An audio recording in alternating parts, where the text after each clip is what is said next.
एक ऐसे प्रसिद्ध राजा, राजा नहीं कह सकते, महाराजा, जिन्होंने हिंदू राष्ट्र की रक्षा की, जिनका इतिहास मिटा दिया गया।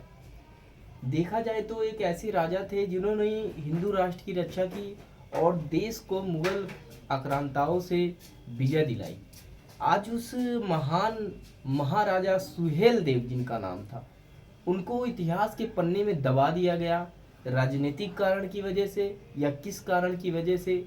अब मैं आप लोगों को एक ऐसी बातें बताना चाहता हूँ। कई बातें जो हैं वह है इस समाज के लोग और कई समाज के लोग इस पे दावा भी करते हैं कि महाराजा सुहेल देव हमारे वंश हैं, हम उनके वंश के हैं, या फिर बहुत सारी चीज़ें हैं इनमें। तो मैं आप लोगों को आज उन्हीं राजा के बारे में बताना चाहता हूँ कि वो राजा कौन थे, तथा वर्तमान समय में आज क्या लोग उनको कैसे जान रहे हैं, क्या क्या उनके लिए कार्य कर रही हैं सरकारें, या फिर उनके बारे में जो बताने की प्रक्रिया है कि लोग तो उनके बारे में कैसे पहुँचे। क्योंकि आज तक हमने जब भी पढ़ा, अपने चैप्टरों में पढ़ा, इतिहास में पढ़ा, प्राचीन इतिहास में पढ़ा, मुगल आक्रांताओं के ही बारे में पढ़ा या फिर मुगल राजाओं के बारे में पढ़ा। हमें अकबर पढ़ाया गया, बहुत सी चीज़ें ऐसी मुगल आक्रांताओं के बारे में पढ़ाया गया, लेकिन हिंदू राजाओं के बारे में बहुत कम पढ़ाया गया। तो मैं धीरज राजभर आज आप लोगों को बताना चाहूँगा, कुछ बातें लिख कर के भी बताना चाहूँगा और कुछ मौखिक भी। तो आइए समझते हैं।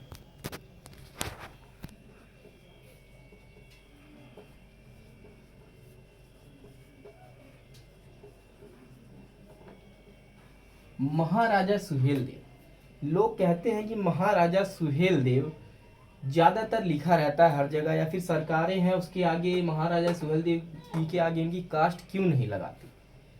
तो कई लोगों का मानना है कि यह एक ऐसे कार्यकाल में रहे जिस वक्त सर्व समाज के लोग इनको अपना महाराजा मानते थे, इस वजह से इनकी कास्ट नहीं लिखी जाती।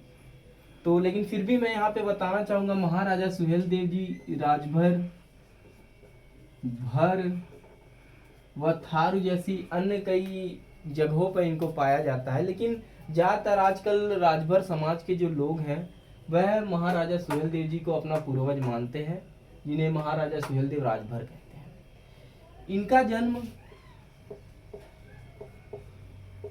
1009 ईस्वी में हुआ तथा मृत्यु जो इनकी हुई 1077 में,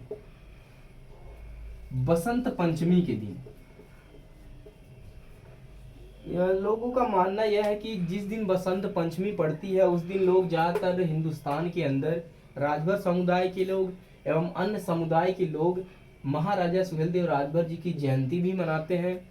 और देखा जाए यह अक्सर हर वर्ष जनवरी या फरवरी के माह में ही पड़ते हैं, तो इसलिए इसी दिन सरस्वती पूजा भी की जाती है बसंत पंचमी के दिन, और इसी दिन महाराजा सुहेल देव राजभर जी का जन्म हुआ था। इनकी मृत्यु 1077 ईस्वी में हुई। और बताते चले कि ये क्यों प्रसिद्ध हुए। इनकी प्रसिद्धि जो थी, प्रसिद्धि इसलिए हुई, मुगल आक्रांता महमूद गजनवी का भांजा सैयद सलार मसूद गाजी, जिसे हम गाजी मियाँ के नाम से जानते हैं, गाजी मियाँ। गाजी मियाँ कौन था?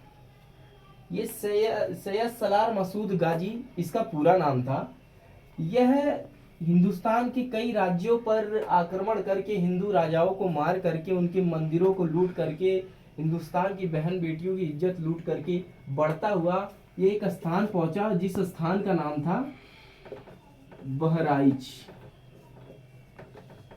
जिसे पूर्व में भरराइच के नाम से जाना जाता था। भरराइच के नाम से जाना जाता था। इस वर्ड को आप ध्यान से पढ़िएगा, भरराइच। आप गूगल भी सर्च करेंगे तो भरराइच, बहराइच जो आज के वर्तमान में बहराइच नाम है उसको भरराइच कहा गया। भरराइच का मतलब भरों का शासन हुआ करता था वहां पे। और भर प्राचीन जाति है इंडिया की, भारत की सबसे प्राचीन जातियों में भर जाति जानी जाती है।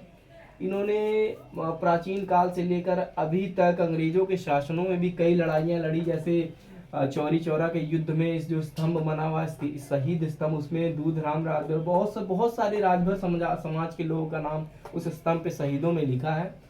और मैं बताना चाहूंगा इसके आगे, प्रसिद्धि इनको इसीलिए मिली जब गाजी मियाँ यानी सैयद सलार मसूद गाजी बहराइच पहुंचा। अयोध्या में भी इसने आक्रमण किया, अयोध्या के कई मंदिरों को ध्वस्त करके जब ये बहराइच पहुंचा तो महाराजा सुहेल देव जी जो थे, महाराजा सुहेल देव जी वहां के राजा हुआ करते थे। इनको सिर्फ और सिर्फ 19 वर्ष की आयु में राज तिलक कर दिया गया।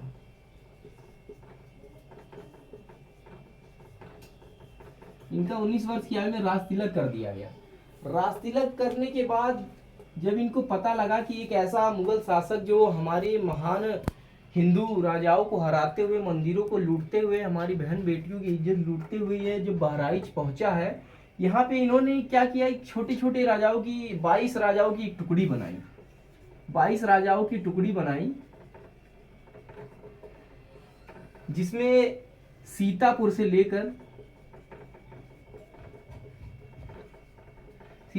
लेकर के पूर्वांचल के गोरखपुर तक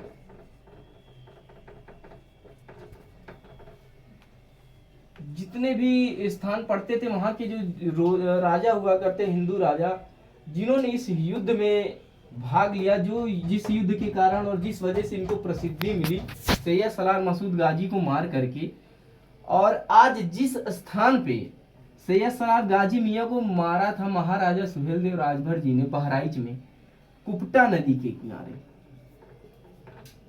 कई लोग इसे कुटुला नदी भी बोलते हैं।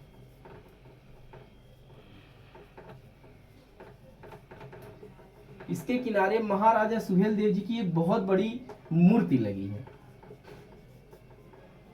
लेकिन बहुत ही आश्चर्य की बात यह है कि जिस स्थान पे महाराजा सुहेल देव राजभर जी ने गाजी मियाँ को मारा था, वह स्थान आज हिंदू लोग भी उस स्थान को जा करके सैयद सलार मसूद गाजी की मजार पर माथा टेकते हैं। कई लोगों का मानना है कि यहाँ पे पहले सूर्य कुंड हुआ करता था। जब 1351 में फिरोज तुगलक आया, 1351 में जब फिरोज तुगलक आया तो उसने महाराजा सुहेल देव जी की जो स्थान था सूर्य कुंड जहाँ पे हुआ करता था, उस कुंड के ऊपर मजार बना दी। किसकी? गाजी मियाँ की। गाजी मियाँ की जब मजार बना दी तो वहां पे धीरे धीरे लोग जाने लग गए।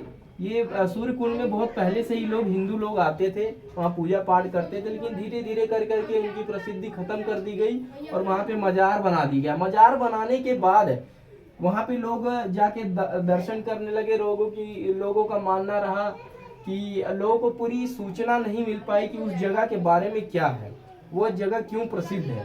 तो आज जो है वर्तमान सरकार के बारे में मैं आपको बताना चाहूंगा कि वर्तमान सरकार ने आज जो काम किया है, वह काम शायद पिछले कई सालों में जो भी गवर्नमेंट रही, जो भी सरकार रही, उसने नहीं किया। महाराजा सुहेल देव जी के पिता का नाम जो था बिहारी मल, माता का नाम लक्ष्मी देवी तथा बहन का नाम, एक मिनट काटी, ओके कर दिया। बहन का नाम अम्बे देवी। अब मैं आपको बता दूं, जो बिहारी मल राजा हुआ करते थे, ये बहुत ही शक्तिशाली राजाओं में इनकी गिनती हुआ करती थी। और जिस तरह रामायण में महाराजा दशरथ जी शब्द वेदी बाण चलाना जानते थे, उसी प्रकार महाराजा बिहारी मल भी शब्द वेदी बाण चलाना जानते थे। और महाराजा बिहारी मल ने जो है महाराजा सुहेल देव जी को शब्दवेदी बाण चलाना सिखाया था। इतिहास के पन्नों में देखा जाए तो कुछ ही एक ऐसे राजा हुए जिन्हें शब्दवेदी बाण चलाना आता था। वो राजा दशरथ हुए, पृथ्वीराज चौहान हुए। मैं आगे पृथ्वीराज चौहान जी के बारे में भी आपको अगली वीडियो में जरूर बताऊंगा। तो ये राजा दशरथ, पृथ्वीराज चौहान और महाराजा सुहेलदेव एक ऐसे राजा हुए जो शब्दवेदी बाण चलाना जानते थे। इनके अलावा अर्जुन बर्बरीक भी रहे। लेकिन बात आई इतिहास को लेकर के, क्यों आज महाराजा सुहेलदेव जी को आज सभी राजनीतिक दल पूजते हैं। सभी राजनीतिक दल इसलिए महाराजा सुहेलदेव राजभर जी को मानते हैं क्योंकि पूर्वांचल की लगभग 25% सीटों पे महाराजा सुहेलदेव राजभर जी को मानने वाले लोगों की संख्या अच्छी खासी है।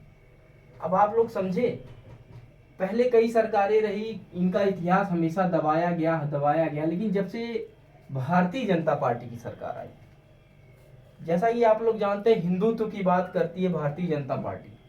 मैं इस विषय पे मैं किसी राजनीतिक पक्षधर नहीं हो रहा हूँ किसी पार्टी का। इसलिए नहीं हो रहा हूँ क्योंकि पार्टियां आती हैं जाती हैं, लेकिन इतिहास जो है वो बार बार ही नहीं लिखा जाता। तो कई इतिहासकार हुए जिन्होंने इनका इतिहास मिटाने की भी कोशिश की। बहुत से राजनीतिक दल हुए। आज बहराइच में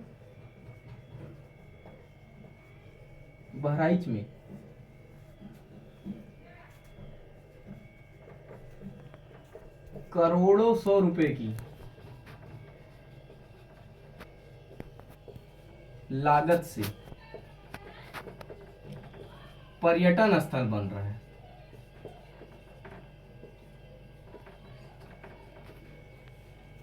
किसके नाम से? महाराजा सुहेलदेव राजभर जी के नाम से। आज के समय में पर्यटन स्थल बना करके जिस प्रकार मुगल आक्रांताओं द्वारा महाराजा सुहेलदेव राजभर जी के इतिहास को दबाने की कोशिश की गई, उसके बाद आए जितने राजनीतिक दलों द्वारा दबाने की कोशिश की गई, तो वर्तमान सरकार ने उत्तर प्रदेश में सबसे ऊपर रखते हुए महाराजा सुहेलदेव जी का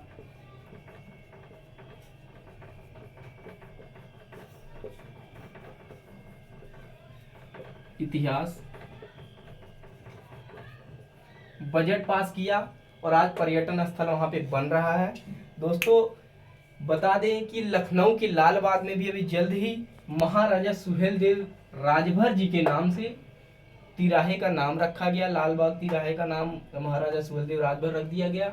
बहुत सी ऐसी चीजें हैं जो महाराजा सुहेलदेव जी के नाम पे आज ट्रेन चल रही है, दिल्ली से लेकर के गाजीपुर तक महाराजा सुहेलदेव एक्सप्रेस, और बहुत सारी चीजें हैं। प्रधानमंत्री श्री नरेंद्र मोदी जी ने, जो वर्तमान प्रधानमंत्री हैं इंडिया के, भारत के, उन्होंने गाजीपुर जाकर खुद डाक टिकट लॉन्च किया। वहां से महाराजा सुहेलदेव जी के नाम का चित्र के साथ में महाराजा सुहेलदेव जी का डाक टिकट लॉन्च किया, और उस पर बाकायदा लिखा, शासनकाल उनका लिखा 1009 से 1077 तक बाकायदा उन्होंने लिखा।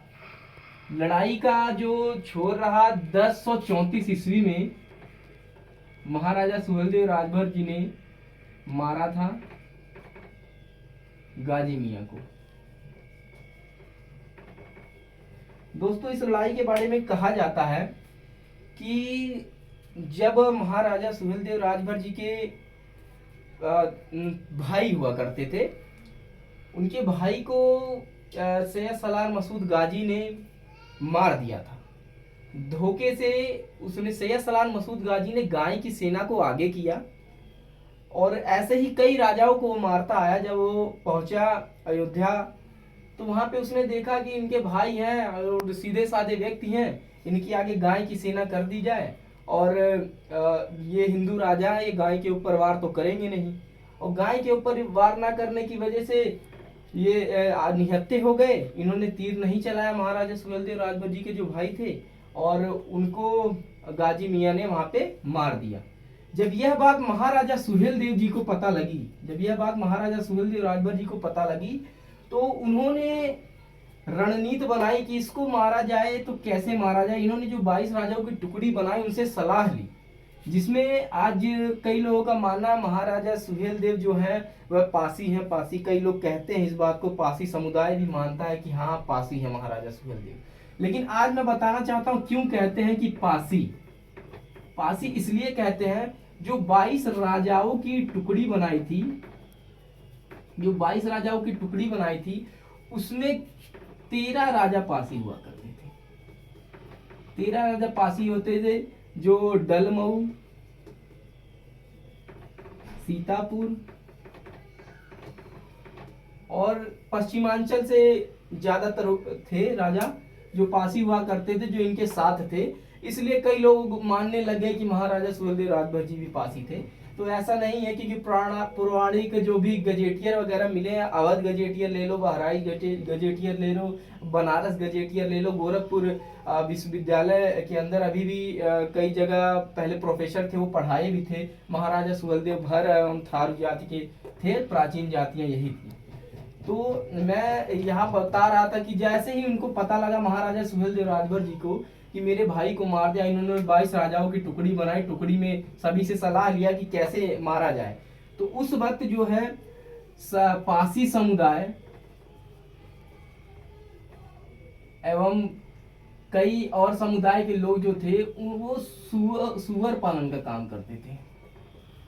और जो मुस्लिम लोग हुआ करते थे, मुस्लिम आक्रांता, वह सुअर को अपने सामने नहीं देखना चाहते थे और सुअर से काफी पीड़ित रहते थे। जिस तरह उन्होंने गायों की सेना आगे की, सैयद सलार मसूद गाजी के सैनिकों ने तथा सैयद सलार मसूद गाजी ने गायों की सेना आगे करके इन्होंने फिर वही रूल अपनाया अपना कि गायों को आगे करेंगे और महाराजा सुहेलदेव राजभर जी को तथा इनके 22 राजाओं की सभी टुकड़ियों को और जितने भी इनके सैनिक है सबको मार दिया जाएगा।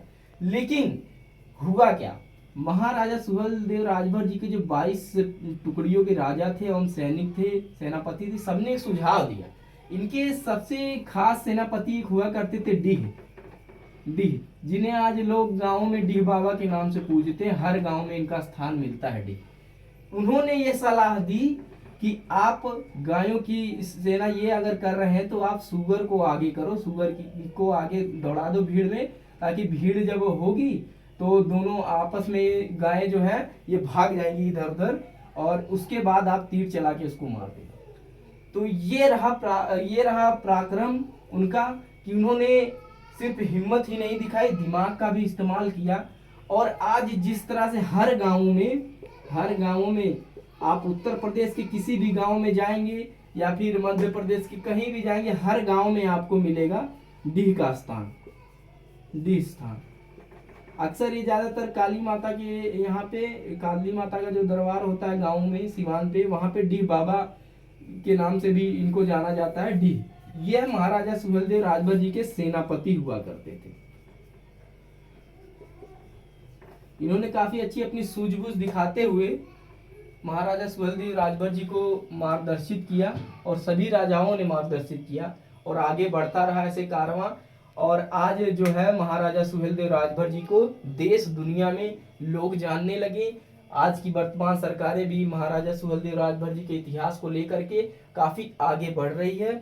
और मैं फिर एक बार ये आप लोगों से निवेदन भी करना चाहूंगा, हम हिंदुस्तान में रहते हैं, हिंदू हैं, मैं इस बात को ये ना समझे कि किसी भी धर्म एवं समुदाय को आहत पहुंचाने के लिए बोल रहा हूँ, नहीं। ये अगर हम अपने महापुरुषों के सम्मान के लिए अपने महापुरुषों के इतिहास को नहीं जानेंगे तो आने वाले समय में हमारी जो पीढ़ियां हैं, कहा जाता है जो अपने महापुरुषों के इतिहास को नहीं जानता वो गुलाम हो जाता है। तो इसीलिए कहा गया है कि महापुरुषों का इतिहास जरूर पढ़ें।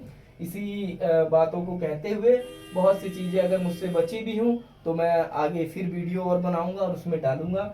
इन्हीं बातों को कहते हुए मैं एक बार फिर आप लोगों से मिलूंगा। जय हिंद, वंदे मातरम, जय।